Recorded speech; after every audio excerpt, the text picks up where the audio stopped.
Assalamualaikum warahmatullahi wabarakatuh. Perkenalkan, namaku Rifki dari Wirasatya 2023. Di sini aku diamanai dari bidang akademik HMS 2026 sebagai salah satu tentor untuk mata kuliah semester 4, yaitu mata kuliah Matematika 4. Jadi pada kesempatan kali ini aku bakal bahas untuk ujian tengah semester mata kuliah Matematika 4, di mana tahun lalu itu terdapat 4 soal dengan masing-masing bobot soalnya itu rata 25%. Kemudian jenis ujiannya adalah tutup buku selama 100 menit. Dan untuk dosen pengujinya tahun lalu itu ada 3, yaitu Bu Diah, Bu Desita, dan juga Pak Kuncoro. Jadi untuk kombinasi soalnya itu ada 2 tipe. Yang pertama adalah matriks, dan yang kedua adalah vektor. Langsung aja ke soal pertama. Di sini diketahui A dikali dengan matriks B plus C sama dengan D, matriks D. Kemudian kita diminta untuk mencari nilai dari variabel X, Y, dan Z. Kemudian kita juga diminta mencari matriks determinan dari matriks D. Dan ini juga udah diketahui ada matriks-matriksnya. Kemudian di dalam matriks ini ada variabel yang perlu kita cari. Misalnya di sini di matriks B ada Y min X, kemudian kita harus mencari Y-nya berapa, kemudian X-nya berapa. Begitu seterusnya sampai pada matriks D. Kemudian untuk soal nomor 2, di sini kita diminta untuk menyelesaikan permasalahan sistem persamaan linear dengan menggunakan metode eliminasi Gauss. Jadi pada soal kedua ini sebenarnya sama kayak soal pertama, cuma kita diminta untuk menggunakan metode eliminasi Gauss. Kemudian soal ketiga, ini sudah masuk ke dalam materi vektor, di mana diketahui vektor 3 dimensi R terhadap fungsi T itu sekian. Kemudian kita diminta untuk mencari komponen kecepatan dan juga percepatan partikel dari vektor R tadi terhadap waktu T sama dengan 0 dalam arah vektor U. Selanjutnya yang terakhir, kita diminta untuk mencari persamaan dari bidang singgung permukaan fungsi X kuadrat plus Y kuadrat plus Z kuadrat sama dengan 9, atau ini merupakan kurva 3 dimensi berbentuk bola, di mana radiusnya adalah akar dari 9 atau 3 pada titik 1,1,1. Jadi langsung aja ke soal yang pertama. Di sini diketahui bahwa A itu sama dengan 2, kemudian matriks B hingga matriks D diketahui sebagai berikut. Kemudian diketahui pula bahwa A dikali dengan penjumlahan antara matriks B dan matriks C sama dengan matriks D. Kemudian kita diminta untuk mencari nilai dari variabel X, Y, dan Z, serta nilai dari determinan matriks D. Kemudian untuk penyelesaiannya, kita tulis dulu untuk persamaan yang sudah diketahui pada soal. A dikali dengan penjumlahan antara matriks B plus matriks C, itu hasilnya sama dengan matriks D. Jadi tulis saja langsung 2 dikali dengan tanda kurung penjumlahan antara matriks B, ini matriks B, kemudian dan matriks C, sama dengan hasilnya adalah matriks D. Untuk penjumlahan matriks seperti ini, kita perlu melihat untuk dimensi dari masing-masing matriksnya, karena ini matriks 3 kali 3, kemudian yang kita jumlahkan terhadap matriks ini juga 3 kali 3, maka dua matriks ini dapat kita jumlahkan. Untuk penjumlahan matriks itu caranya tinggal kita jumlahkan yang kolom dan barisnya sama aja. Jadi misalnya pada baris 1 kolom 1, misalnya di sini ada 2, pada matriks B ada 2, kemudian pada matriks C ada 0, maka kita jumlahkan antara 2 dan 0, hasilnya adalah 2. Kemudian sebelahnya, di matriks B ada 0, kemudian di matriks C ada 1, maka 0 tambah 1 adalah 1. Begitu seterusnya sampai pada baris 3 kolom 3, yaitu pada Y min X pada matriks B, dan juga pada matriks C itu 0, maka dijumlahkan hasilnya adalah Y min X. Selanjutnya, matriks penjumlahan antara B dan C ini kita kalikan dengan nilai dari A atau 2 ini. Maka hasilnya adalah 2 dikali dengan kolom-kolom dan baris-barisnya, jadi 2 kali 2 misalnya sini 4, kemudian 2 dikali 1 sini 2, dan seterusnya sampai pada baris 3 kolom 3. Jadi 2 dikali dengan Y min X. Selanjutnya, karena sudah tidak ada lagi yang dapat kita kalikan ataupun operasikan, maka matriks yang ada di sebelah kiri, yang ada berada di ruas kiri, harus sama dengan matriks yang berada pada ruas kanan. Jadi misalnya pada baris 1 sini ada 4, maka pada matriks D, eh, nilai dari penjumlahan antara variabel X, Y, dan Z ini harus berjumlah 4 juga. Kemudian kita cek yang sebelahnya, di sini adalah 2, baris 1 kolom 2, kemudian pada baris 1 kolom 2 pada matriks D adalah 2, maka hasilnya sama. Kemudian kita cek satu-satu, apakah sudah sama. Oke, di sini sama semua ya, kecuali yang pada bagian eh, yang ada variabelnya. Nah, setelah kita cek ternyata benar semua, artinya perhitungan kita sudah benar, maka dapat kita kelompokkan variabel-variabel yang belum diketahui terhadap apa yang diketahui dari nilai dari penjumlahan ataupun pengurangannya. Misalnya di sini ada X plus Y plus Z, di sini hasilnya adalah sama dengan 4. Kemudian ada 2 dikali Y plus Z, hasilnya adalah 6. Kemudian yang terakhir, 2 dikali Y min X sama dengan hasilnya adalah 2. Ini merupakan persamaan linear yang eh, diperoleh dari pengoperasian matriks yang tadi.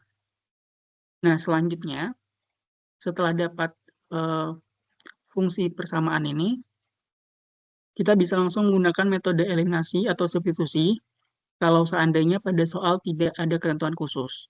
Nah, tapi karena di sini konteksnya adalah matriks, aku bakal nyoba pakai metode inverse. Nah, jadi kita masukkan dulu yang tadi di sini ya. Di sini kita anggap X itu ada di kolom 1, Y itu ada di kolom 2, dan Z ada di kolom 3. Jadi seperti ini. Di kolom 1 yang ini, itu adalah nilai X, kemudian di kolom 2 ini adalah nilai Y, dan di kolom 3 adalah nilai Z. Kemudian dikali dengan variabelnya X, Y, Z, sama dengan hasilnya tadi 462 yang di sebelah kanan ini. Selanjutnya, karena kita pengen nyari nilai dari masing-masing variabel X, Y, Z ini, maka kita perlu memindah ruaskan matriks yang di kiri ini ke dalam matriks yang kanan. Caranya pakai apa? Caranya adalah pakai inverse. Jadi, eh, variabel X, Y, Z tetap di kiri, kemudian yang matriks ini kita harus inverse, kemudian yang di kanan ini tetap. Hasil dari yang ini tadi, yang di kanan tadi hasilnya adalah tetap di kanan. Nah, gimana sih cara nyari inverse dari matriks ini? Nah, jadi kita anggap matriks baru ini adalah matriks K. Nah, yang pertama perlu kita lakukan adalah mencari determinan dari matriks K ini. Untuk mencari determinan, kita perlu tahu dulu ya, ini ada simbol-simbol seperti ini. Jadi pada baris 1 kolom 1 itu pasti plus, kemudian setelahnya negatif, plus, negatif, dan seterusnya. Kemudian ke bawah juga sama, jadi dia selang-seling gitu. Pada baris 2 kolom 1 itu negatif, kemudian seterusnya plus, negatif, dan seterusnya. Nah, karena di sini aku pakai yang hmm, nah, ini pakai yang baris pertama. Jadi sebentar.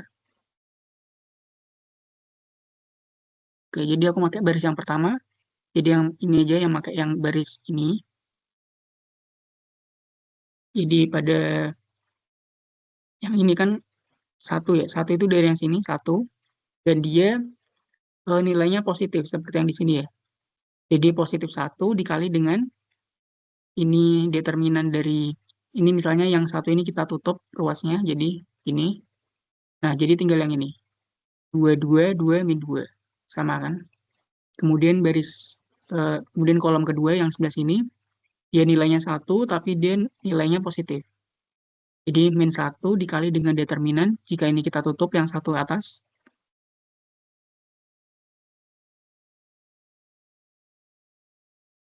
Gini, biar jelas. Nah, kita tutup yang di bagian satu ini, maka didapatkan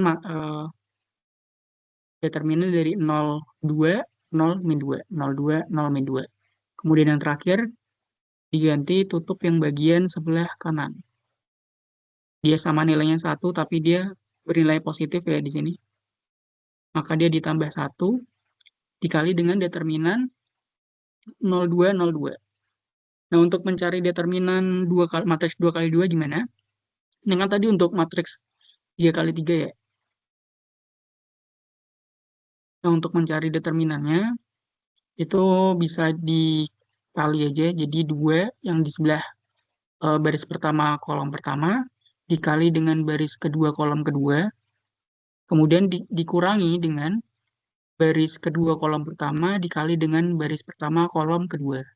Jadi nanti hasilnya kalian silang gitu. Iya, perkalian silang kemudian dikurangi.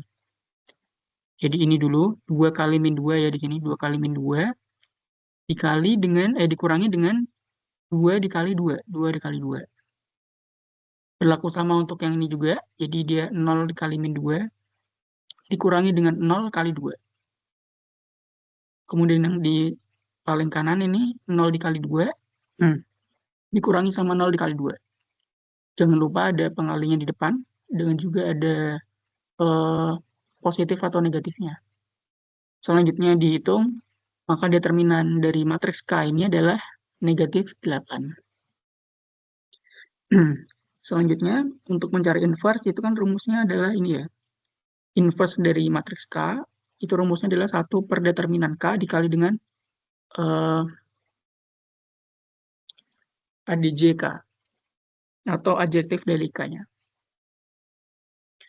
Jadi untuk mencari ADJK ini kita perlu untuk mencari kofaktor dari K dulu. Nah, untuk mencari kofaktor dari K, jadi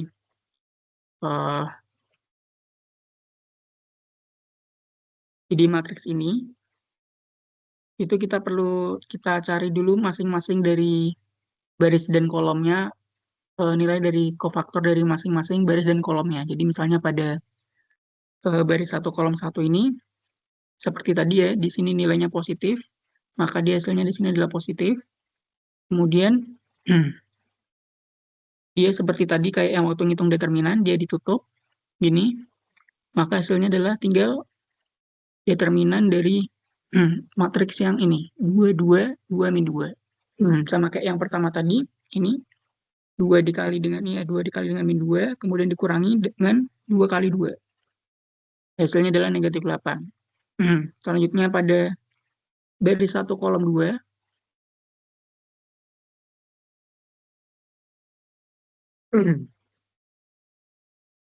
apabila kita tutup di sini, dia simbolnya negatif. Kemudian yang terbuka ini kan ada tinggal 0, 2, 0, min 2. Jadi dikali 0 dikali min 2 dikurangi sama 0 dikali 2. Hasilnya adalah 0. Begitu seterusnya sampai pada kolom baris 3 kolom 3. Ini harusnya 3 ya. Ini 3, ini 3. Nah, untuk yang misalnya nih ya, di baris 3 kolom 3 berarti yang di paling kanan bawah. Ini kita tutup. Iya berarti bernilai positif, karena kan kalau di sini terusin berarti negatif. Di sini sorry.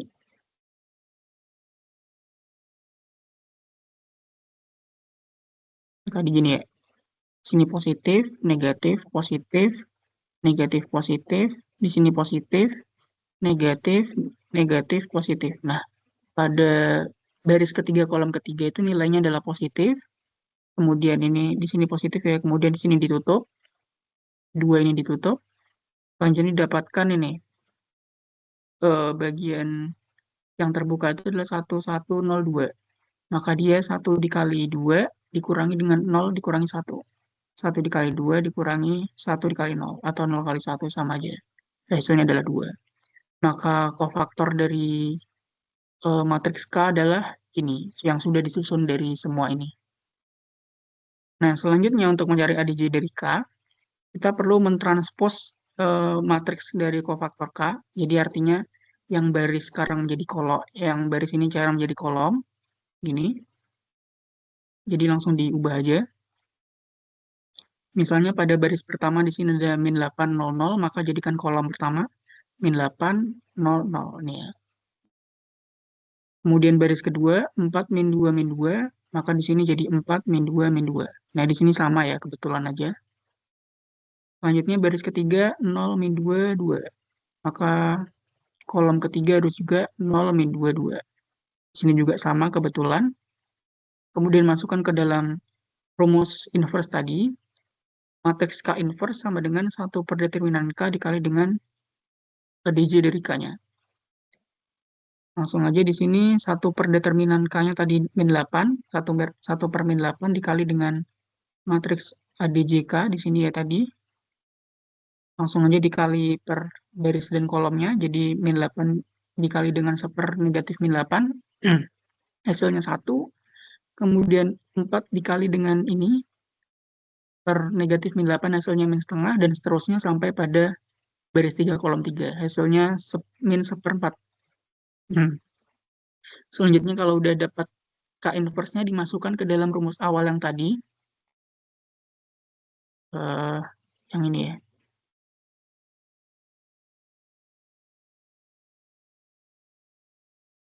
Rumus yang ini tadi. Jadi X, Y, Z sama dengan matriks K inverse ini dikali dengan hasilnya tadi 4, 6, 2. Untuk perkalian matriks, ini dia kita kalikan antara baris terhadap kolomnya. Oh iya, perlu dilihat juga di sini untuk dimensi dari perkalian matriks di sini kan dimensinya 3 kali 3 ya. Sedangkan yang kanannya adalah 3 kali 1. Nah, kalau misalnya di bagian ini sama ininya sama, berarti dapat dikalikan. Seperti itu. Untuk perkaliannya langsung aja. Ya, baris dikali dengan kolom. Jadi barisnya di sini misalnya baris yang pertama ini dikalikan dengan ini ya, kolom ini. Kemudian ditambah sama ini, dikali sama yang ini, ditambah sama ini, dikali sama yang ini. Nanti hasilnya adalah baris pertama. Itu baris pertama. Untuk baris kedua, itu yang ini dikali sama yang ini, kayak tadi ya, diulang lagi. Kemudian yang 1/4 dikali sama dengan 6. Yang 1/4 juga dikali sama dengan 2. Nanti dapat yang baris kedua. Gitu juga untuk baris yang ketiga. Didapatkan nanti untuk nilai dari X, Y, Z ini adalah 1, 2, 1. Jadi sebenarnya di sini kita udah dapat nilai dari variabel masing-masing X, Y, dan Z. Selanjutnya kita substitusikan ke dalam matriks D karena kita diminta untuk mencari determinan dari matriks D. Untuk matriks D tadi adalah X plus Y plus Z, kemudian di sini 2, 0, 4, 6, 2, 6, 4, 2. X, Y, Z-nya udah diketahui, dimasukin aja 1, 2, 1, dapatkan X, Y, Z itu sama dengan 4. Nah, nilai 4 ini kita cek apakah benar sama dengan yang penjumlahan yang tadi di sini ya. Aduh. Nah, ternyata nilai dari X plus Y plus Z ini benar nilainya adalah 4.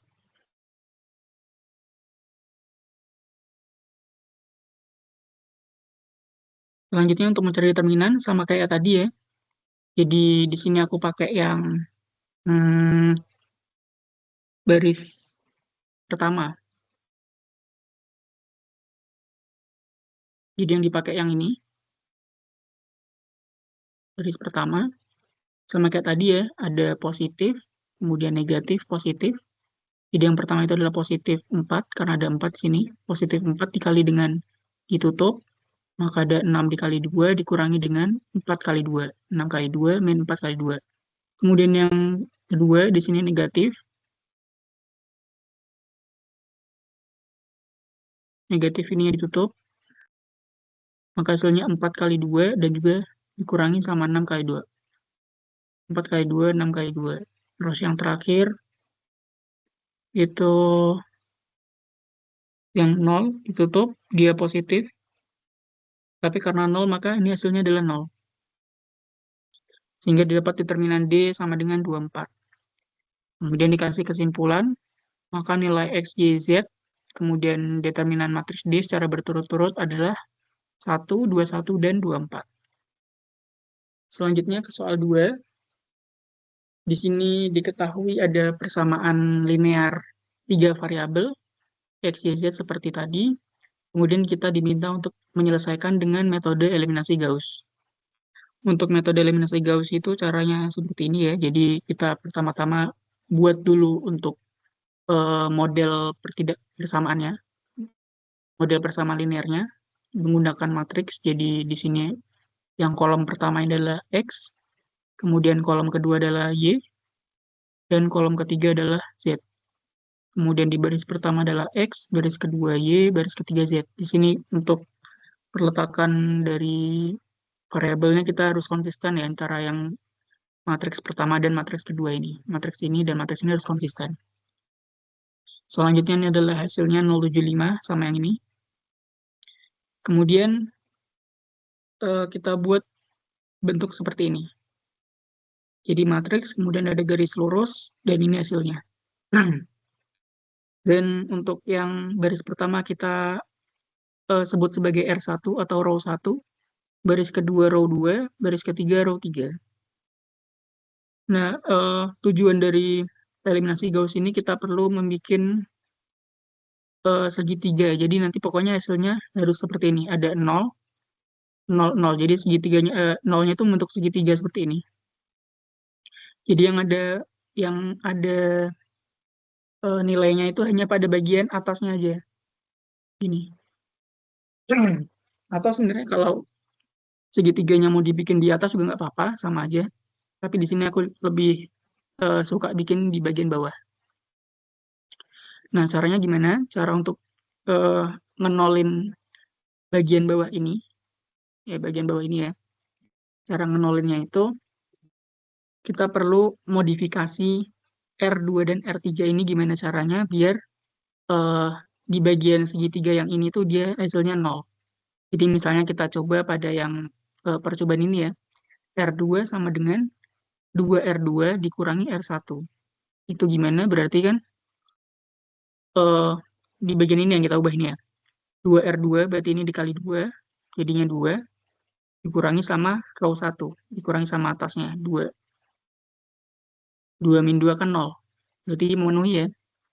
Untuk yang ini nggak usah dicek, nanti aja ngeceknya uh, waktu ngitung matriksnya aja. Kemudian untuk yang row ketiga, di sini kita perlu mengubah yang dua ini menjadi 0. Tapi untuk memudahkan yang pertama kita mengubah yang ini dulu aja yang 0. Jadi 3 ini kita ubah jadi 0, gimana caranya? Di sini kita coba dengan mengalihkan 2R3 dikurangi 3R1. Jadi 3 dikali 2 kan 6, dikurangi sama 3 dari R1. 3 dari 2 kan 6. Jadi 6 min 6 sama dengan 0. Nah, jadi hasilnya adalah seperti ini. Yang atas tetap, yang atas ini nilainya tetap, nggak berubah. Kemudian baris kedua, semuanya diubah ya. Jadi kan tadi di bagian row 2 itu udah dimodifikasi. 2 dikali row 2 dikurangi row 1. Jadi di sini hasilnya 0. Kemudian sebelahnya, tadi dia 1, berarti 2 dikali 1 sama dengan 2, dikurangi sama R1-nya 0. Maka hasilnya adalah 2 di sini. Kemudian gitu terus sampai pada hasil ini. Pada hasil ini kan berarti dia 7. 2 dikali 7, 14. Dikurangi 0. Berarti hasilnya 14. Kemudian untuk row 3. Di sini 2R3. Di sini kan 3. 3 dikali 2 itu 6. 6 dikurangi 3R1. 3 kali 2, 6. Jadi di sini 0. Selanjutnya di sebelahnya itu ada min 1. Berarti min 1 kali 2, min 2. Min 2 dikurangi 3 dari 0. Maka hasilnya min 2, tetap min 2. Selanjutnya begitu terus sampai pada ini juga ya, yang di tengah ini juga. Pokoknya satu baris ini semuanya diganti. Untuk yang pada hasilnya langsung aja, ya kan 5, berarti 5 dikali 2, 10, dikurangi sama 3 kali R1, 0, berarti 10. Jadi ini adalah bentuk matriks Gauss yang kedua. Ini kan masih belum 0 ya, sebelah sini ya. Kita harus bikin 0 dengan cara memodifikasi kembali matriks row 3 atau baris 3 ini agar nilai dari min 2 ini sama dengan 0. Caranya gimana? Caranya R1 kita bikin tetap, R2 kita bikin tetap, R3 yang kita ubah. Jadi kita di sini coba R3 sama dengan row 3 ditambah dengan row 2, biar 0. Jadi di sini ditambah dengan yang atasnya. Min 2 tambah 2 kan 0. Maka dihitung yang bawah, di sini tetap 0, karena 0 tambah 0 ya, jadinya 2, jadinya 0. Kemudian negatif 2 ditambah 2 hasilnya 0, 5 ditambah 3 hasilnya 8, 10 tambah 14 hasilnya 24. Selanjutnya di sini udah ketemu bahwa ini di bagian segitiga ini sudah sama dengan 0 semua. Artinya ini sudah tercapai ya untuk metode eliminasi Gauss-nya. Selanjutnya langsung saja di bagian row pertama itu dibikin berarti 2x, karena pada kolom pertama itu kan x ya. 2x tambah 0y, atau nggak usah ditulis saja nggak apa-apa. Langsung aja ke negatif z. Sama dengan hasilnya ini, 0. Yang ini sama dengan 0. Nih, kayak yang pertama ini. Ini ya hasilnya. Kemudian yang baris kedua, dia x-nya 0, tapi ada y, berarti 2y ditambah sama 3z pada kolom 3 sama dengan 14. Selanjutnya pada kolom ketiga, dia x dan y-nya 0, tapi ada z, berarti 8z sama dengan 24. Nah, di sini terbentuk persamaan linear 3 variabel baru, tapi di sini sudah ada 8z sama dengan 24, maka bisa kita cari nilai z-nya. Nilai z-nya adalah 3. 24 bagi 8, 3. Nah, karena udah dapat nilai z, kita bisa nyari variabel yang lainnya, nilai dari variabel yang lainnya. Misalnya pada persamaan yang pertama di sini 2x min z ya, 2x min z sama dengan 0. Kita masukkan bahwa z sama dengan 3, maka 2x sama dengan 3 diperoleh x sama dengan 3 per 2. Kemudian pada persamaan yang kedua, kita masukkan nilai z sama dengan 3 pada 2y plus 3z sama dengan 14, maka didapat 2y sama dengan 5, sehingga nilai y sama dengan 5 per 2. Nah, pada tahap ini kita udah dapat nilai dari masing-masing variabelnya. Variabel pertama x itu nilainya 3 per 2, variabel y nilainya 5 per 2, dan juga variabel z nilainya 3. Nah, kemudian kita bentuk dalam bentuk matriks, permodelan matriks. Jadi matriks X, Y, Z di sini nilainya sama dengan 3 per 2, 5 per 2, dan 3. Kemudian kita dapat membuat kesimpulan bahwa nilai X, Y, dan Z secara berturut-turut adalah 3 per 2, 5 per 2, dan 3. Selanjutnya, pada soal ketiga, di sini diketahui vektor 3 dimensi terhadap fungsi waktu T adalah T kuadrat plus 2T dalam vektor I, ditambah dengan E pangkat min T cos T dalam vektor J, dan 3T T pangkat 3 dikurangi T dalam vektor K, dengan vektor arahnya adalah 3I plus J min 2K. Kemudian diketahui juga bahwa kita diminta untuk mencari komponen percepatan dan juga percepatan pada saat waktu atau T sama dengan 0. Nah, untuk mencari komponen kecepatan dan percepatan, kita perlu mencari dulu vektor kecepatan pada saat waktunya atau T sama dengan 0 melalui ini ya. Karena ini kan merupakan vektor posisi. Sebenarnya R ini kan merupakan vektor posisi. Nah, untuk mendapatkan kecepatan, kita perlu mendiferensialkan vektor R ini. Jadi kita menurunkan vektor R terhadap fungsi waktu, dt. Jadi sama dengan ini adalah vektor kecepatan. Nah, jadi vektor kecepatan merupakan turunan dari vektor R terhadap T tadi. Langsung aja diturunin, 2T, T kuadrat jadi 2T, kemudian 2T jadi 2 untuk I. Kemudian yang kedua ini ada E min T cos T. Nah, ini kan dia bentuk perkalian ya, jadi bisa pakai yang U kali V sama dengan U aksen V ditambah sama U V aksen. Nah, U-nya yang mana? U-nya itu yang P pangkat min T, V-nya adalah cos T. Jadi untuk nurunin ini dikali dulu U aksen, jadi turunan dari E pangkat min T itu kan, jadi negatifnya keluar, jadi dia negatif, E pangkat min T-nya tetap, dikali sama V biasa. V biasa itu cos T. Selanjutnya ditambah sama UV aksen. U-nya yang ini tetap E pangkat min T. V aksen berarti turunan dari cos T. Cos T itu turunannya kan min sin T. Jadi minnya pindah ke sini, sin T-nya di sini. Jadi hasil akhirnya seperti ini. Untuk yang vektor J, arah J. Selanjutnya yang terakhir T pangkat 3 min T. Ini diubah jadi 3T kuadrat. Ini T-nya karena 1, jadi dikurangi 1 dalam arah K. Selanjutnya, karena udah dapat vektor untuk fungsi T, kita substitusikan T-nya 0. Ini yang T-nya tadi dibikin 0 aja. Misalnya 2 kali T jadi 2 kali 0. Jadi tinggal 2i. Kemudian untuk yang negatif E pangkat min T, karena E pangkat 0 itu kan 1 ya. Jadi dia di sini min 1 dikali dengan cos 0 kan 1. Jadi di sini min 1, sin 0 kan 0, berarti ini nggak ada. Kemudian 3 kali 0 pangkat 2 ini hasilnya 0, tinggal min 1 kah. Jadi nilai dari vektor pada saat T sama dengan 0 adalah 2i min j min k.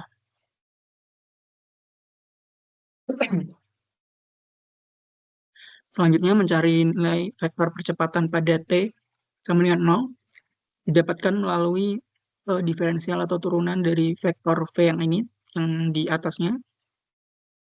Jadi vektor yang V terhadap fungsi T ini diturunin lagi untuk mendapatkan vektor percepatan. Ya, turunan dari vektor VT. Jadi AT didapatkan yang di sini tadi kan 2T, ini ya, 2T plus 2, jadinya tinggal 2 aja, 2I. Karena ini nggak ada T-nya, jadi dianggap T pangkat 0. T pangkat 0 kan 1. Ya.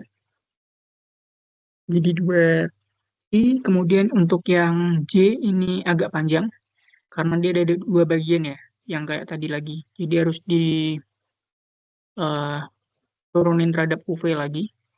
Di sini adalah U-nya, U-nya jadi yang ini, V-nya yang ini, kemudian ini juga ada lagi, ini U-nya yang ini, V-nya yang ini. Jadi diturunin 2 kali.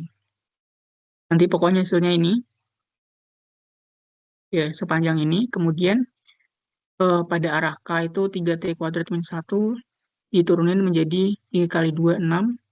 6T pangkat min 1, 2 min 1 bukan 1, 6T pada arah K. Selanjutnya substitusikan T sama dengan 0 pada vektor kecepatan tadi di atasnya. 2i tetap karena nggak ada variabel T. Selanjutnya ini hasilnya adalah 1. Kemudian di sini hasilnya adalah 0 karena sin 0. Di sini hasilnya 0. Dan di sini hasilnya min 1. 1 min 1 juga hasilnya 0. Jadi pada arah J tidak ada vektor. Kemudian pada arah K juga tidak ada karena 6 dikali 0, 0. Jadi hasil dari vektor percepatan pada saat T sama dengan 0, hasilnya adalah 2i. Kemudian untuk mencari uh, komponen kecepatan dan percepatan, kita perlu mencari unit vektor arahnya dulu. Untuk mencari unit vektor arah, kita perlu mencari besar vektor arahnya. Untuk besar vektor arah, ini pakai di akar aja, jadi akar dari masing-masing yang ini. 3i berarti 3 kuadrat, ditambah sama 1j berarti 1 kuadrat, kemudian ditambah sama negatif 2k berarti negatif 2 kuadrat. Ini untuk besar vektor arahnya sama dengan akar 14. Selanjutnya, unit vektor arah. Ini rumusnya adalah vektor arah yang awal ini. Vektor arah ini dibagi dengan besarnya vektor arah yang akar 14. Jadi dia dibikin matriks saja 3, 1, min 2. Yang ini tadi ya, 3, 1, min 2. Dibagi sama akar 14. Hasilnya adalah 3 per akar 14, 1 per akar 14, dan negatif 2 per akar 14. Selanjutnya mencari komponen kecepatan. Komponen kecepatan ini rumusnya adalah vektor kecepatan pada saat T sama dengan 0 dikali dengan unit vektor arah. Jadi yang ini 2i min j min k dikali dengan matriks yang ini. Nah, hasilnya adalah ini 2 dikali, ini 2 ya. 2i berarti 2 dikali dengan 3 per 14, 3 per akar 14. Kemudian min j, min 1 berarti min 1 dikali dengan 1 per akar 14. Jadinya negatif 1 per akar 14. Yang ketiga min k berarti min 1 dikali dengan min 2 per akar 14. Hasilnya adalah positif 2 per akar 14. Kemudian dijumlahkan hasilnya adalah 7 per akar 14.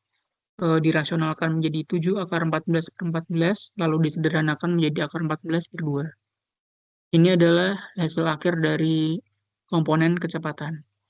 Selanjutnya komponen percepatan, rumusnya sama, dia vektor percepatan pada saat T sama dengan 0 dikali dengan unit vektor arahnya. Seperti tadi, hasilnya adalah 3 akar 14 per 7. Kemudian dibikin kesimpulan, maka nilai komponen kecepatan dan komponen percepatan secara berturut-turut adalah akar 14 per 2 dan 3 akar 14 per 7. Selanjutnya nomor 4, di sini diketahui fungsi dari 3 dimensi x kuadrat plus y kuadrat plus z kuadrat sama dengan 9, di mana kurva ini membentuk sebuah bola dengan radius akar 9 atau 3. Kemudian kita diminta untuk mencari persamaan bidang singgung pada titik 1,1,1.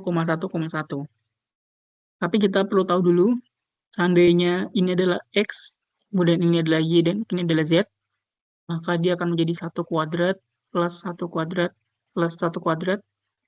Kan hasilnya itu berarti ini 1, 1, 1 ya. Hasilnya 3.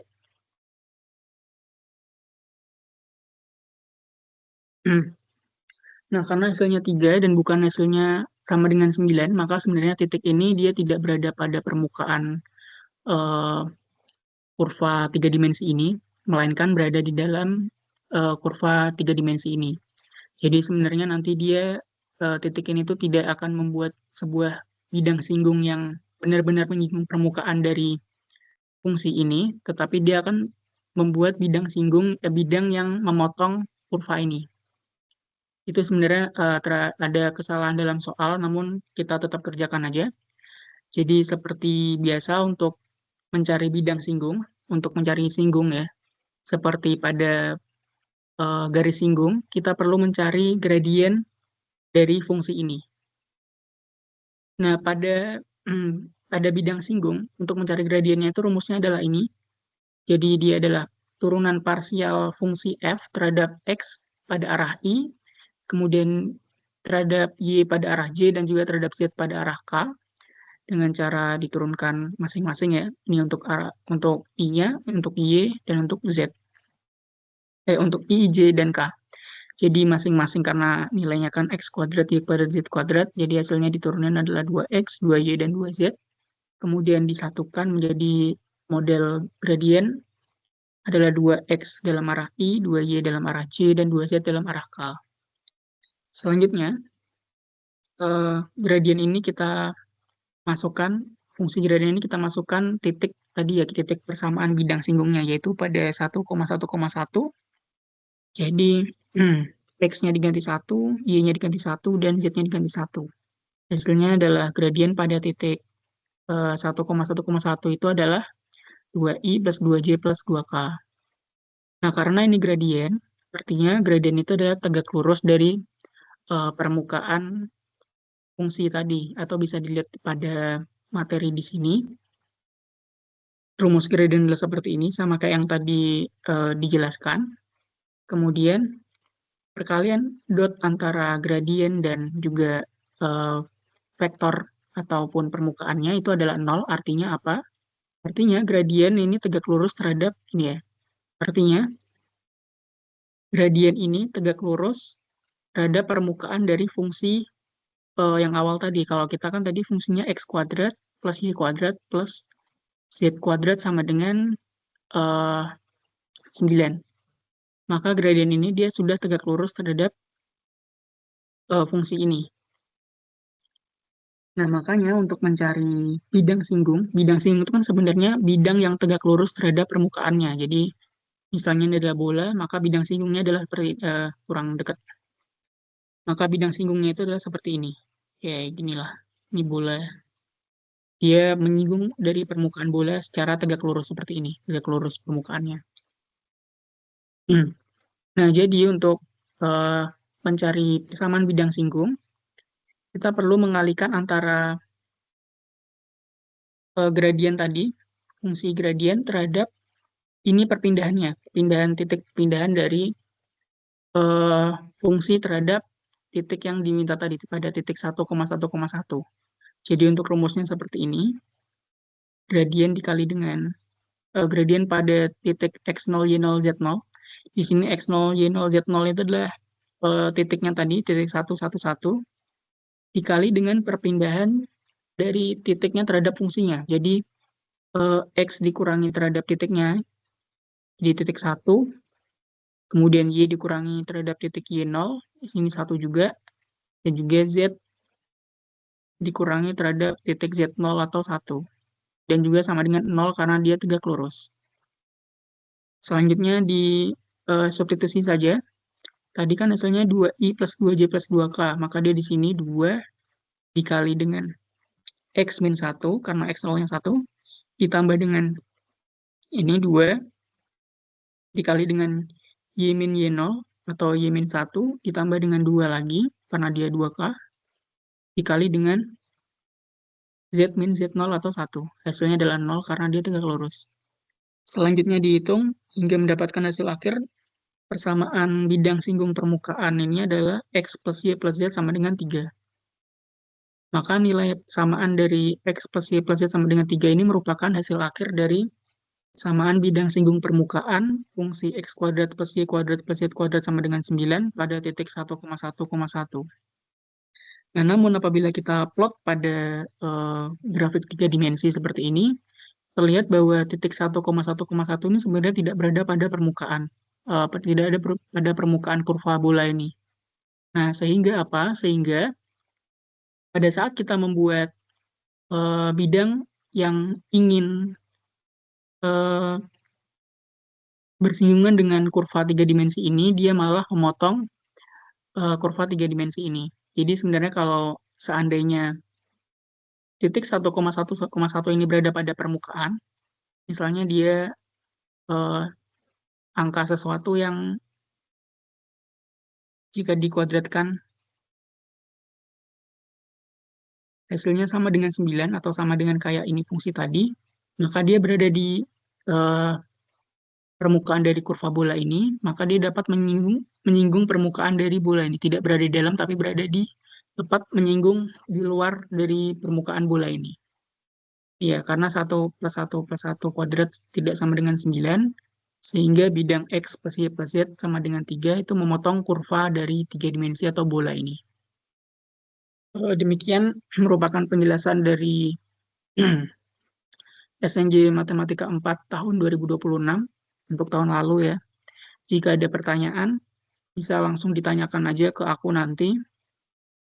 Semoga sukses untuk mengerjakan UTS Matematika 4. Cukup sekian. Wassalamualaikum warahmatullahi wabarakatuh.